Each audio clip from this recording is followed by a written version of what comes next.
Yo, what it do, what's happening. So I'm on a job right now. It's a 2-bedroom apartment pack job. We're gonna be packing everything up for the customers. It's not a dense job, it's kind of like an Airbnb job. This you can tell that this is a second home for the customers. We're packing everything up. We're gonna bring it downstairs, load it into a pod. We're looking at about a 5-hour day. For this job, I'm charging $150. I booked it a couple of weeks ago. My rates are actually higher than that now. I'm charging $150 an hour for the labor, doing a travel fee as well. I think that travel fee is $50, and then I'm gonna be charging them for the materials. This job should take 5 hours. Pretty easy for the team. I'm training a new guy. Me and the lead are actually training him together, trying to give him as much information as we can, because next weekend it's the end of the month, and as you know, it's the busiest time of the month. This is where you make your money as a moving company. This is when you make some money to pay yourself, to pay some bills.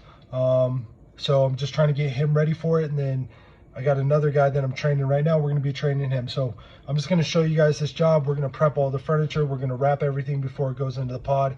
And then I'm going to show you guys kind of how we pack the pod. But we're going to pack it high. We're going to pack it tight. We're going to make sure that everything's wrapped up and looking right. So this is a 2-bedroom pack job into a pod. Let's go.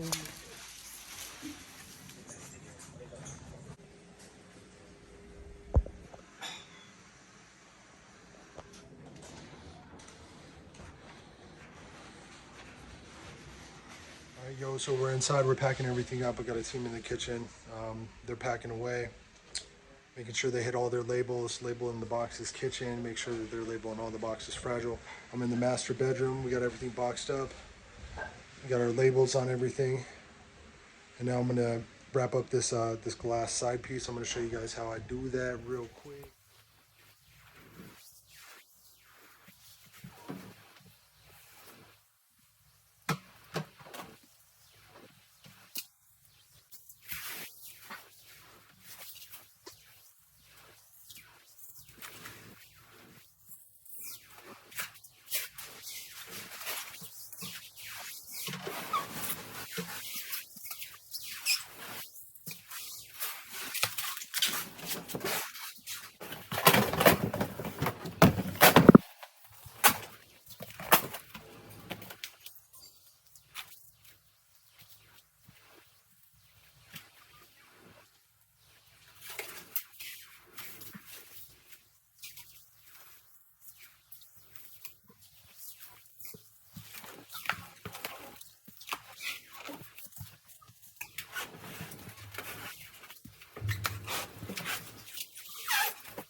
That's how I wrap all my glass pieces, especially if they're going into a pod or going across the country. You want to extra detail, extra materials. You want to make sure that this piece doesn't break in transit or any sort of accidents happen. I'm going to label fragile and glass on both sides. Pretty much got the entire apartment packed up. We're going to start pushing some boxes down to the pod, grab some of the bigger furniture. We're going to pack that into the pod.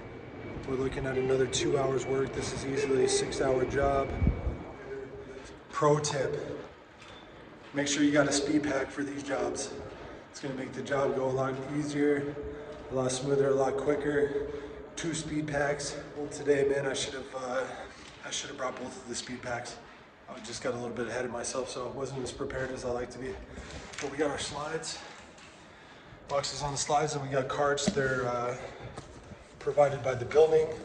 You know, if you don't have your dollies and stuff, most buildings, especially these luxury buildings, they have carts that they'll allow you to use. You might have to give them your ID, check them out, but they're usually available. So we grabbed 2 of those. It's gonna let us knock out this job a lot quicker. These hallways are long, man. So long. I had this job at 5 to 6 hours. It's gonna take about 7. Probably won't get home until a little bit later, but that's cool. Yes, sir. We're gonna try to get everything to fit. This customer has a lot of stuff and it's just going into a 16-foot pod. So we gotta be super strategic about how we pack everything. I'll show you guys how I pack it. This is inside the pod. The customers definitely needed a bigger pod. We're gonna do our best. This is like a 2-bedroom and plus a patio and a 16-foot pod. Yo, I just brought the fluid van back. Successful day. We knocked out that job. We packed that pod as full as you can get. We were super strategic about it. Ended up making about $1,400 today. The customer tipped us as well. I think he tipped us each 25 bucks. That's great. Successful job. I ended up giving one of my guys a ride home to the other side of the town because I didn't want him to catch the bus. It'd take him 2 hours to get home. He's going to be back in the morning. We're running a big job tomorrow, small pack job. But that was my day, man. Things are getting busier. We're busy for the next 2 weeks. We got jobs booked every single day. So I'm gonna try to hire another guy or 2 guys. I'm trying to convince this contractor to come work full time. But yo, that was my day today. Hope everybody's working hard, working smart, grinding. Peace, man.